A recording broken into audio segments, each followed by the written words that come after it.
গোলাঘাট বন সংমণ্ডলৰ বকিয়াল বনখণ্ডৰ অধীনৰ ৩৯ নং ৰাষ্ট্ৰীয় ঘাইপথৰ কাষৰ মৰঙি আৰু লেটেকুজান চাহ বাগিচাত আশ্ৰয় লৈ থকা এটা বনৰীয়া হাতীৰ জাকৰ ওপৰত জীৱশ্ৰেষ্ঠৰ অত্যাচাৰ। একাংশ উদণ্ড লোকে হাতীৰ জাকটোক উপৰ্যুপৰি আক্ৰমণ অত্যাচাৰ কৰি ব্যতিগ্ৰস্ত কৰি উন্মত্ত কৰি তুলিছে, যাৰ ফলত হাতীয়ে উভতি চোচা লৈছে উদণ্ড লোকসকললৈ। যিকোনো মুহূৰ্তত ভয়ংকৰ ঘটনা সংঘটিত হোৱাৰ সম্ভাৱনা প্ৰকট হৈ পৰিছে। এই উদণ্ড লোকসকলে নিজে যেন নিজৰ মৃত্যুক আহ্বান কৰিছে। ভয়ংকৰ ঘটনা সংঘটিত হলে একাংশ সংগঠনে দুখ ঠেলিব বন বিভাগলৈ। সচেতন ৰাইজৰ দাবী, বন বিভাগ আৰু আৰক্ষী প্ৰশাসনে এই সকলৰ ওপৰত বিহিত ব্যৱস্থা অতি শীঘ্ৰেই গ্ৰহণ কৰক।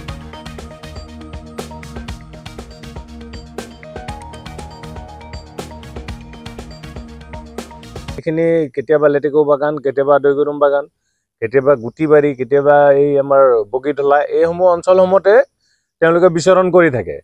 আৰু এতিয়া এনেকুৱা হৈছেগৈ, আমি কৈ কিন্তু বন বিভাগেও তেনেকুৱা কোনো মানে আজিলৈকে ব্যৱস্থা লোৱা আমি বৰ বিশেষ দেখা নাই। দুই এজন মানুহক তেনেকুৱা উদণ্ড যুৱকক কৰায়ত্ব কৰিছে আগতে, কিন্তু এতিয়াও ইমান অটপালি বাঢ়িছে।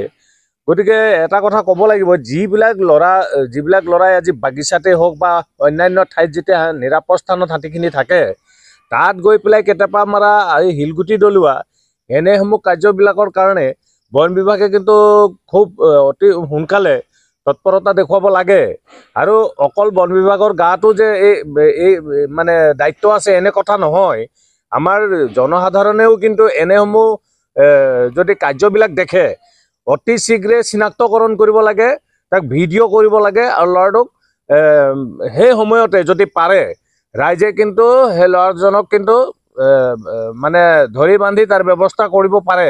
তো গতিকে এইবিলাক নকৰিলে আমি ৰাতি কেনেকৈ থাকোঁ, কি অৱস্থা হয়, এই আমাৰ এই অঞ্চলৰ মৰঙি অঞ্চলৰ ৰাইজে ভালকৈ বুজি পায়। গতিকে দিনত তেওঁলোকে জোকায় আৰু আৰামত গৈ তেওঁলোকে শুই থাকে, কিন্তু আমাৰ যিখিনি গ্ৰাম্য অঞ্চলৰ ঘৰবিলাক আছে, ৰাতি আহি হাতীয়ে ভাঙে। দিনত উঠা খং ৰাতি আমাৰ ওপৰত জাৰে।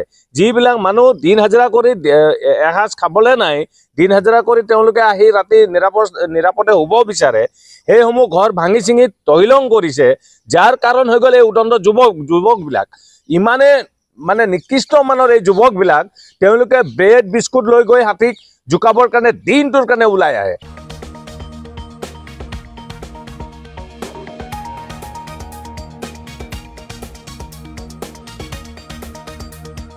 নুমলীগড় ব্যুৰো, জননী লাইভ।